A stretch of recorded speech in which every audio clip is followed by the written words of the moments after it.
Welcome back to NeuroPower Talks, where neuroscience meets unstoppable motivation to help you rewire your mind and transform your life from the inside out. Today's episode is going to shake the ground beneath the myths you've been told about love.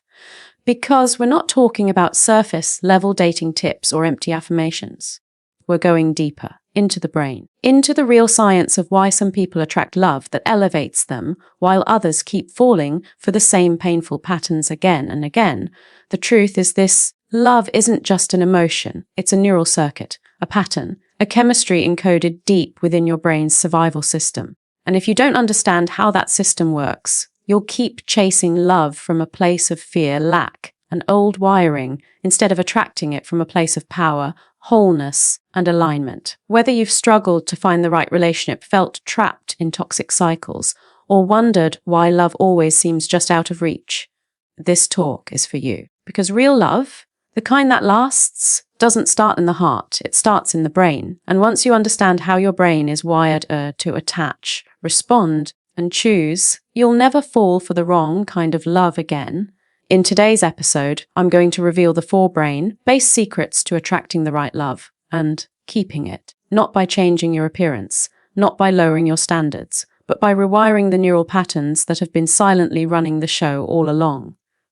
This is not a love story. This is a brain reset. This is neuroscience, powered transformation. This is NeuroPower Talks. Let's begin. You keep saying you want a different kind of love. A love that's kind. A love that doesn't make you question your worth every day. A love that doesn't leave you holding broken promises and apologizing for asking to be seen. But here's what you need to understand: your brain isn't wired to choose what you want. It's wired to choose what you know. And that difference, that single, silent difference, is why you keep ending up in the same emotional storm, calling it fate, calling it bad luck, calling it just the way things are. But it's not fate. It's not luck. It's your neural circuitry, and it's time to confront it. The first brain secret is this, and it will shake your core once you truly absorb it. Your brain confuses familiarity with safety. Not because it's because you're flawed, but because your brain's number one job is to protect you. Survival, not satisfaction. Pattern, not peace. The people who feel like home, the ones who spark an instant magnetic pull, who make your heart race and your palms sweat and your stomach flip. That's not always love. That might be trauma recognition. That might be your nervous system remembering the rhythm of instability. That might be your brain whispering, "I know this. I survived this. Let's do it again." Not because you want pain, but because your brain equates pain with predictability.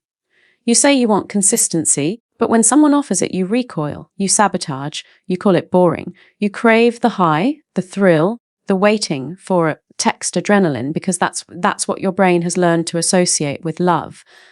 It's not your heart lying to you, it's your neurons. It's the ancient coding of your emotional blueprint, replaying what was once wired in childhood, teenagehood, your earliest relationships. If love was unreliable then, unpredictability feels right now. So what do you do when the thing you long for, peace, presence, permanence, feels alien to your brain? You don't shame yourself. You don't force your way into a new relationship hoping it'll magically stick. You start with awareness. You bring the unconscious into the light. You ask yourself, with brutal honesty, what does love feel like to me? And not the fantasy version, not the list you scribbled in a notebook, the visceral, cellular version, the one your nervous system is trained to respond to. Because if love has always felt like walking on eggshells, then someone who lets you walk freely will feel suspicious. If love has always felt like chasing, then someone who meets you halfway will feel too easy. If love has always felt like silence after a fight, then someone who leans in and communicates will feel overwhelming. Your brain rejects wasn't matched the blueprint, even when the blueprint is dysfunctional. This is why so many people confuse chemistry with compatibility. Chemistry, as we often describe it, is usually just the body's recognition of a familiar emotional dynamic. That flutter in your stomach. It might not be love. It might be anxiety dressed up as excitement. That spark you feel when someone is emotionally unavailable. That might not be destiny. That might be your inner child trying to rewrite an old ending with a new character, still caught in the same play, and it goes deeper. The brain learns through repetition. Neural pathways become stronger with reinforcement. So every time you engage in a relationship dynamic that mirrors old pain, you deepen that groove.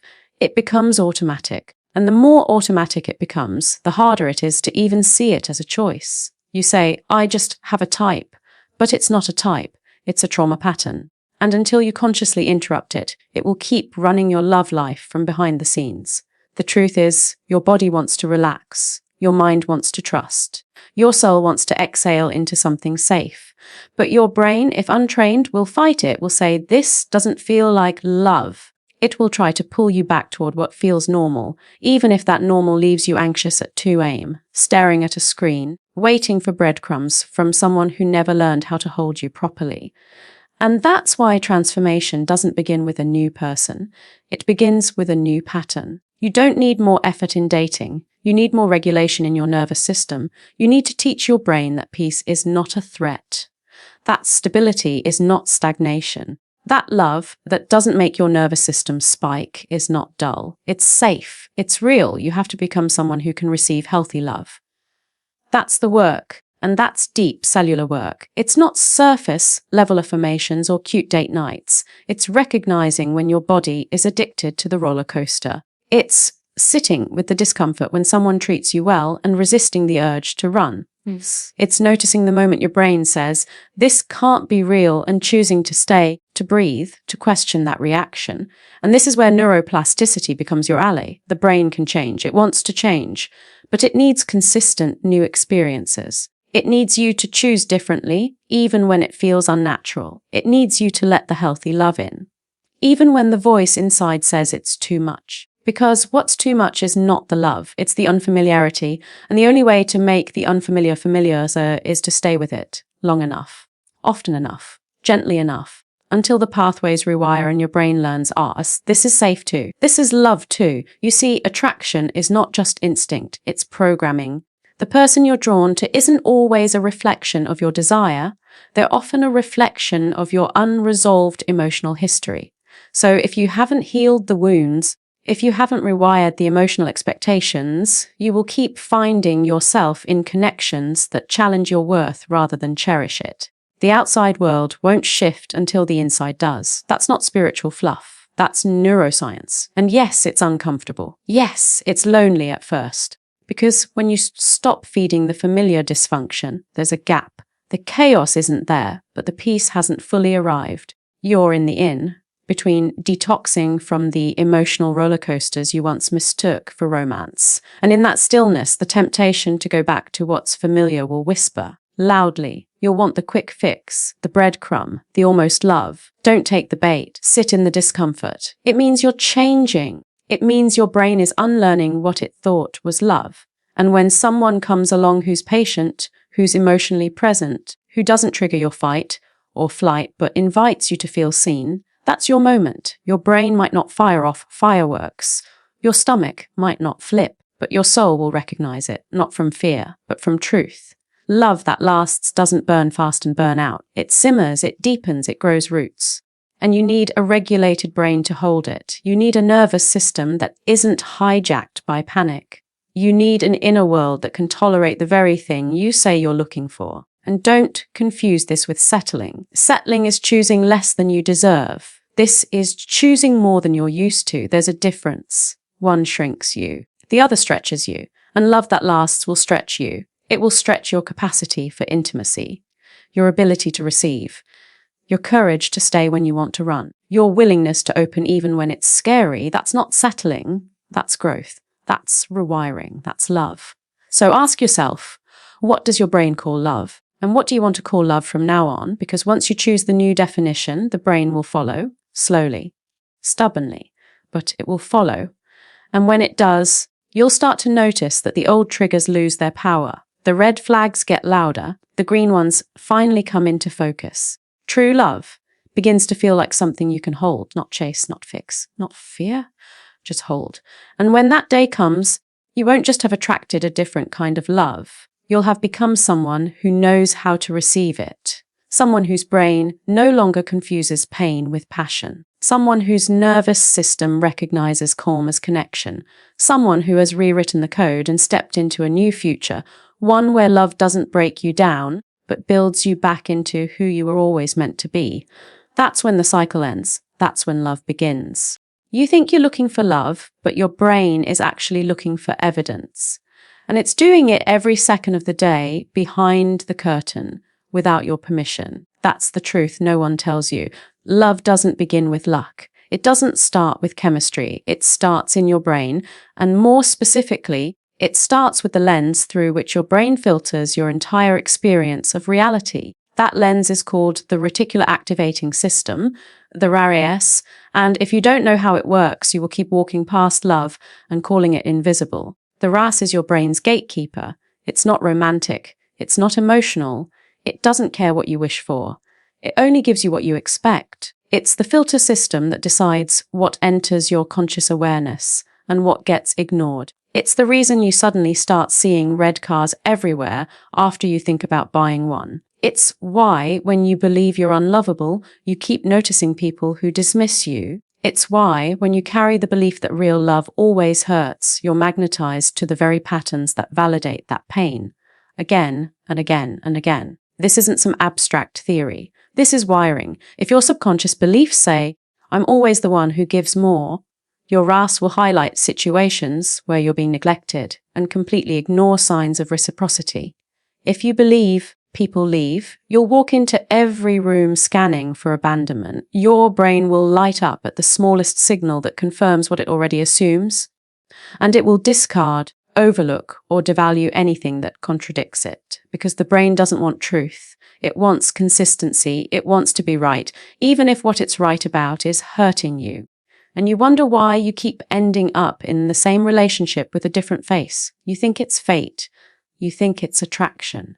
But it's just filtering. That's what the RAS does. It gives you tunnel vision. So if your lens is colored by pain, guess what? You don't see love, not the healthy kind. You see risk. You see rejection. You see all the ways you'll get hurt again. And in trying to protect yourself, you block the very thing you're craving. You reject the kindness. You distrust the consistency. You downplay the love that shows up for you because your brain hasn't been taught to recognize it as love. Your filter doesn't have a file for that yet. And this is what changes everything when you realize that attracting the right love has far less to do with what's out there and far more to do with what your brain has been trained to look for. Because you can only receive what you can see. You can only see what your filter allows. And your filter is built by belief. So what do you believe? Don't answer with your affirmations. Answer with your patterns. Look at what you've tolerated. Look at who you've chosen. Look at what you've normalized. That's your true belief system. You can say, I want a healthy, stable, mutual relationship. But if your core belief is that love is earned through suffering, your RAS will drag you towards situations where you have to prove your worth and hide the ones where you're already enough. You're not broken. You're not cursed. Your RAS is just running on outdated software. It's filtering your reality through childhood wounds, past heartbreaks, and protective narratives that helped you survive once but are now keeping you stuck. Because when your brain is trying to avoid pain, it doesn't optimize for joy. It prioritizes familiarity. It plays it safe, and safe to your RAS might mean unavailable partners, emotional distance, or chasing love that never quite lands. Because that's what your brain expects, and the RAS delivers. But here's the breakthrough. You can reprogram your filter. You can teach your RAS to search for something new. You can retrain your brain to expect love that feels safe, honest, warm, and your brain will begin to highlight it. But you have to put in the reps, because belief doesn't change overnight. It changes through repeated attention, intention, and action. If you want your brain to seek out a different kind of love, you have to feed it a different kind of data, every day, every thought, every choice. When someone texts back quickly and clearly, and your instinct is to think, this is too easy, pause. That's your old filter talking. When someone is emotionally available, and your body tenses, pause. That's your RAS reacting to unfamiliarity, not danger. When you meet someone who feels calm, grounded, present, and your mind says there's no spark, don't walk away so quickly. That might be the exact love your brain hasn't learned to value yet, but you can teach it. Start by noticing. Begin catching the micro moments where your brain filters people, situations, and feelings in a way that matches your fears instead of your future. Become the observer. Ask, is this actually true, or is this just familiar? Am I rejecting this because it's wrong for me, or because it doesn't match what I've always known? And most importantly, does this move me closer to peace, or deeper into my pattern? This kind of awareness takes courage, because your ass will resist it. It doesn't want to change the filter. It likes the comfort of prediction, even if that prediction is pain. But if you keep choosing differently, keep choosing to see what's new, not just what's familiar, your brain will adapt. It always does. That's the gift of neuroplasticity. The more you expose yourself to a different emotional experience, healthy communication, steady affection, consistent care, the more your filter shifts. The more your RAS begins to tag those moments as relevant, worthy, safe. And that's when love begins to feel different, not just in theory, in your body. You start to spot the green flags quicker. You start to sense red flags before they explode. You stop wasting energy on potential and start investing in presence. You move from chasing validation to cultivating connection, because your brain is no longer hijacking your vision. It's working with you, not against you. And yes, there will be resistance. In the beginning, this new kind of love will feel underwhelming. Your nervous system, addicted to highs and lows, might crave the drama. But stay long enough to let your body acclimate to peace. Stay long enough to let the new pattern take root. Stay long enough for your RAS to recalibrate, so that steadiness starts to feel exciting, and kindness starts to feel magnetic, and clarity starts to feel like the spark. You don't have to chase love, but you do have to train for it. You have to train your mind to look for the kind of connection you say you want. And that starts with belief. You have to believe, on a deep cellular level, that love can feel safe, that love can be mutual, that you are worthy of being loved without performing, pleasing, or proving, that you don't have to fight for crumbs anymore, that you can stop surviving and start receiving. This isn't about being naive. It's about being deliberate. It's about choosing to give your attention to what you want more of. Because where attention goes, neurons fire, and where neurons fire, pathways grow. And where pathways grow, your life changes. One thought at a time, one belief at a time, one moment of choosing love, real love, over the familiar fear. And then something beautiful happens. Your external reality begins to mirror your internal belief. Because your RAS is now scanning for people who align with your new story. You don't just say, I want love. You see it, you feel it, you choose it, not from desperation, but from discernment. And people feel that, love feels that, life feels that. You become magnetic, not because you're chasing anything, but because you're radiating clarity. The kind of clarity that says, I know who I am, I know what love means to me, and I know what I will no longer entertain. You no longer bend yourself into someone else's blueprint. You don't shrink to fit someone's limitations. You let your filter bring in only what matches your new vision. And that changes everything. You don't get stuck in situationships. You don't confuse attraction with alignment. You don't wait for someone to make up their mind about you. You don't chase closure because you already have it inside your own knowing. You don't cling to chaos because your nervous system is no longer starved for peace. You've fed it. You've trained it. You've made peace your new normal. And this is the secret to attracting the right love. Not finding someone who fills a void, but becoming someone whose brain no longer filters out the love that's already available. You step into a version of yourself who doesn't tolerate confusion, who doesn't mistake silence for depth, who doesn't feel addicted to the adrenaline of uncertainty. You become someone who can actually see love when it walks into the room, and who has the capacity to hold it when it stays. Because love isn't hiding from you. It's waiting for your brain to catch up. You want to attract lasting love. Then it's time to get brutally honest about one thing most people avoid, like fire your self-worth. Because love, the kind that endures storms, holds you when you're tired, grows with you when life gets hard. That love doesn't come to the person who's simply nice or trying their best. It comes to the person whose self-worth has been wired into their nervous system. It comes to the person who no longer negotiates their value just to be seen. And that's not arrogance, that's alignment. Let's get real. Your brain doesn't attract what you deserve. It attracts what you believe you deserve. That means if deep down you believe love must be earned, proven, or fought for, then you will keep calling in people who make you work for their attention. You'll be addicted to chasing.